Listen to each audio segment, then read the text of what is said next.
Hello दोस्तों, आज 10 जून 2021 के करंट अफेयर को डिस्कस करेंगे। तो आज का पहला क्वेश्चन है, इंडो थाई कोऑपरेट एक्सरसाइज कहाँ किया जा रहा है? तो इसका आंसर ऑप्शन सी, अंडमान सी में।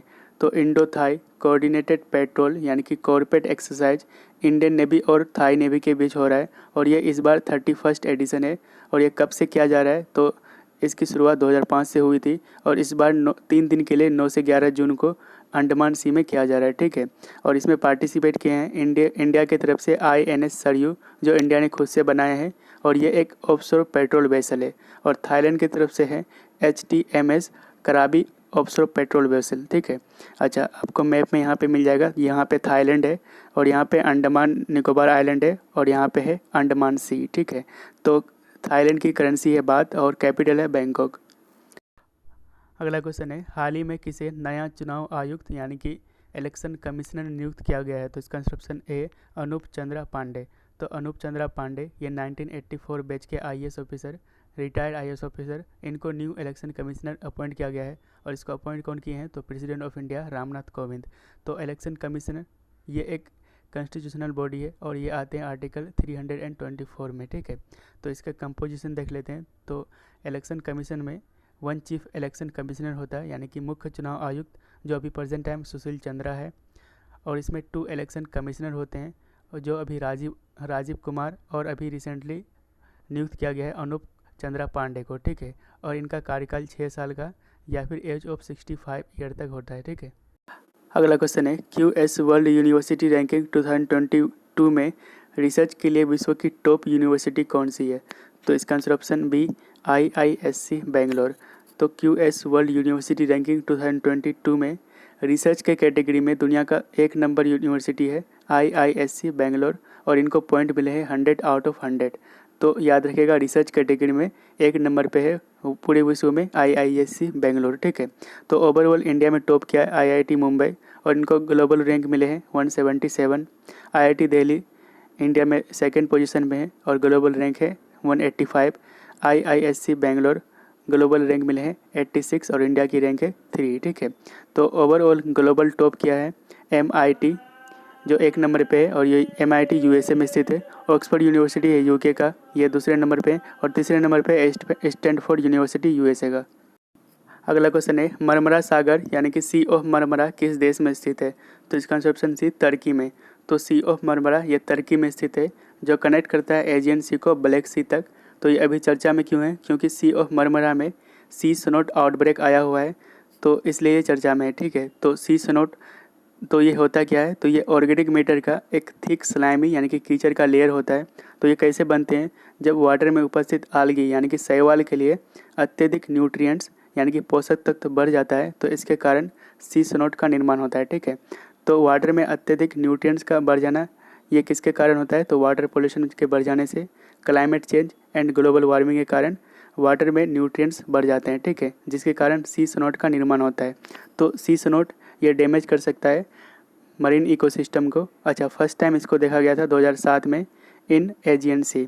तो आपको तुर्की यहाँ पे और यहाँ पे है आपका सी ऑफ मरमरा, ठीक है, जो कनेक्ट करता है ब्लैक सी को एजियन सी तक। अगला क्वेश्चन है, डबलिन लिटरेरी अवार्ड से किसे सम्मानित किया गया है? तो इसका आंसर ऑप्शन ए, वलेरिया लुसेली। तो डबलिन लिटरेरी अवार्ड ये one of the most richest award है और इनको जीते हैं वलेरिया लुसेली। और इनको ये अवार्ड उनके बुक लॉस्ट चिल्ड्रेन आर्काइव के लिए दिया गया है, ठीक है। तो इसमें प्राइज़ दिए जाते हैं 1 लाख यूरोज़ और इसको स्पॉन्सर कौन किए हैं? तो डबलिन सिटी काउंसिल ने, ठीक है। और इस प्राइज़ की स्थापना की गई थी 1994 में। तो रिसेंटली अभी डेविड डियब को इंटरनेशनल बुकर प्राइज़ 2021 से सम्मानित किया गया है।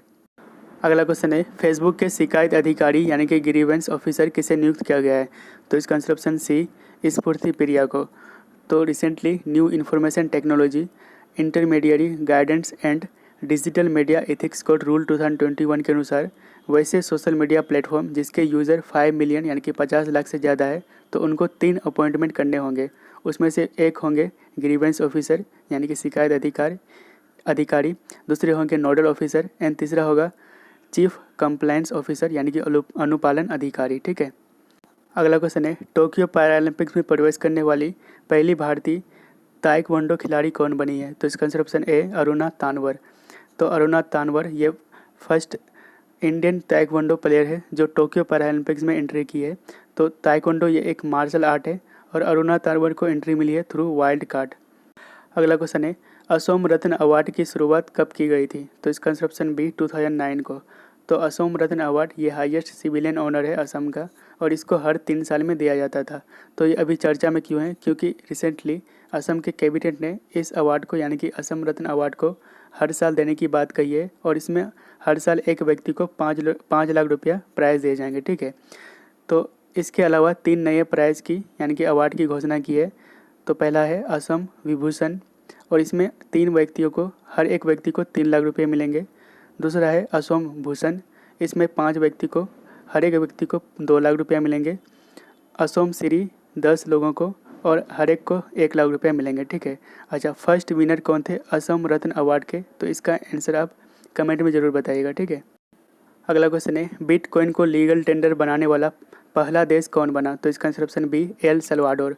तो एल सल्वाडोर ये विश्व का पहला देश बना है जो बिटकॉइन को लीगल टेंडर बनाया है। ठीक है, तो यानी कि इसका इस्तेमाल अभी सभी ट्रांजैक्शन में किया जाएगा। तो लीगल टेंडर होता क्या है? तो जब फियाट मनी को जारी करता है गवर्नमेंट या फिर किंग है तो किंग, तो जब फियाट मनी पूरे देश में लीगली वैलिड होता है फॉर ऑल ट्रांजैक्शन। ठीक है, तो सभी ट्रांजैक्शन के लिए पूरे देश में जब फियाट मनी लीगली वैलिड होता है तो उसको हम लीगल टेंडर कहते हैं। ठीक है, तो एग्जांपल के लिए कॉइन एंड करेंसी, तो ये एक फियाट मनी है। फियाट मनी क्यों है? क्योंकि इसको गवर्नमेंट जारी करता है। ठीक है, लीगल टेंडर क्यों है? क्योंकि आप अगर किसी दुकानदार को अगर 5 रुपया देते हैं तो वो आपको रिफ्यूज़ नहीं कर सकता है, तो इसलिए ये लीगल टेंडर है। ठीक है, उसके बाद कसिनो कॉइन्स या फिर चेक या फिर डीडी ये लीगल टेंडर नहीं है, क्योंकि अगर किसी दुकानदार को अगर कसिनो कॉइन या फिर चेक देते हैं या फिर डीडी देते हैं तो वो रिफ्यूज़ कर सकता है, तो इसलिए ये लीगल टेंडर नहीं है। ठीक है, तो यहाँ पे आपको मैप में मिल जाएगा एल सल्वाडोर, इसकी कैपिटल है सैन सल्वाडोर और करेंसी है यूएस डॉलर और यहाँ पे है कैरिबियन सी। अगला क्वेश्चन है किस डिजिटल पेमेंट स्टार्टअप आईसीसी का ऑफिशियल पार्टनर बना है? तो इसका आंसर ऑप्शन बी भारत पे। तो भारत पे ये आईसीसी का ऑफिशियल पार्टनर बना है और ये कब तक बने रहेंगे? तो 2023 तक। तो आईसीसी के द्वारा जितने भी इवेंट किए जाएंगे तो उसमें ये ऑफिशियल पार्टनर होंगे। तो आईसीसी का कितना इवेंट है तो देख लेते हैं।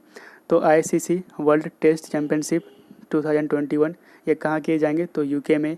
मेंस T20 वर्ल्ड कप 2021 ये कहाँ किए जाएंगे? तो इंडिया में। Men's T20 world cup 2022 Australia में। वुमेंस वर्ल्ड कप 2022 न्यूजीलैंड में।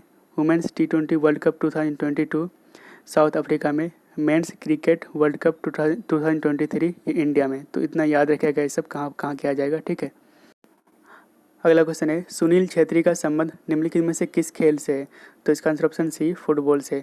तो सुनील छेत्री ये कैप्टन है इंडियन फुटबॉल टीम के। तो ये अभी चर्चा में क्यों है? क्योंकि most international goals among active players, तो इसमें सबसे ज़्यादा गोल करने वाले खिलाड़ी हैं क्रिस्टियानो रोनाल्डो जो हाईएस्ट 103 गोल्स किए हैं। ठीक है, और सेकंड नंबर पे इंडिया का सुनील छेत्री जिन्होंने 74 गोल किए हैं। ठीक है, अच्छा most international goals all time including inactive players, तो इसमें एक नंबर पे हैं अली डायल जो ईरान से हैं और इन्होंने 109 गोल किए हैं। ठीक है, दूसरे नंबर पे क्रिस्टियानो रोनाल्डो जो 103 गोल किए हैं और सुनील छेत्री इनका रैंक है 10 जो 74 गोल किए हैं। ठीक है, अगला क्वेश्चन है किस राज्य सरकार ने स्पेशल पिंक बूथ की शुरुआत की है? तो इसका answer option B Uttar Pradesh ने। तो स्पेशल पिंक बूथ की शुरुआत की है उत्तर प्रदेश ने और इस इनिशिएटिव के अंदर सिर्फ महिलाओं को कोविड-19 के खिलाफ वैक्सीनेट किया जाएगा और इसमें इसकी शुरुआत यूपी के सभी 75 डिस्ट्रिक्ट में किया जाएगा। ठीक है, तो ये प्रीवियस डे का क्वेश्चन है, तो इसका आंसर आप कमेंट में जरूर दीजिएगा। तो क्वेश्चन है प्राणवायु देवता पेंशन स्कीम तथा ऑक्सी-1 किस राज्य सरकार ने घोषणा की? विच स्टेट गवर्नमेंट अनाउंस्ड प्राण वायु देवता पेंशन स्कीम एंड ऑक्सी-1? तो आपका ऑप्शन है पंजाब, महाराष्ट्र, तमिलनाडु एंड हरियाणा।